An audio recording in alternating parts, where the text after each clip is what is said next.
В завершении выпуска. В Тампонском районе стартует эстафета Кубка Победы среди образовательных учреждений. Она начнется 10 ноября этого года и завершится 1 марта 2015. Эстафета пройдет в рамках года гражданско-патриотического воспитания, объявленного в районе. С подробностями Мария Винокурова.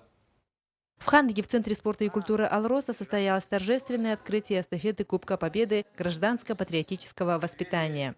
Каждый коллектив представил себя и рассказал, чем он будет заниматься в течение учебного года. На открытии было отмечено, что эта эстафета проводится для того, чтобы не только вспомнить героев, которые принесли бессмертную победу нашему народу, но и показать, что дети и преподаватели являются достойными продолжателями дела тех, кто не пожалел своих жизней в те далекие годы.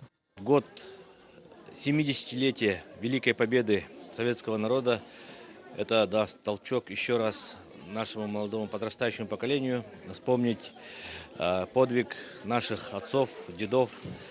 Думаю, что это мероприятие накануне 70-летия просто необходимо.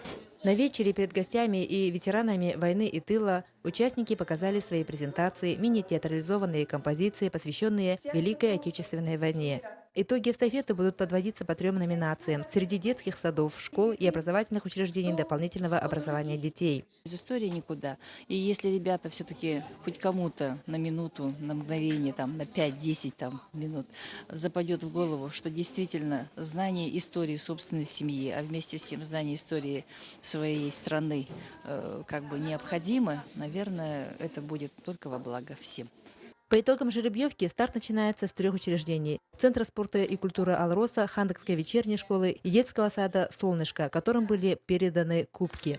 Из 35 лоскутков ткани будет составлен большой стяг – стяг победы образовательных учреждений Тампонского района. После завершения эстафеты он будет участвовать в Параде Победы 9 мая в поселке Хандыга и затем выставлен в школьном музее Красхаджайской средней школы на родине Героя Советского Союза Федора Матвеевича Охлопкова. Мария Винокурова, Дилсан Властяков, НВК Саха, Хандыга.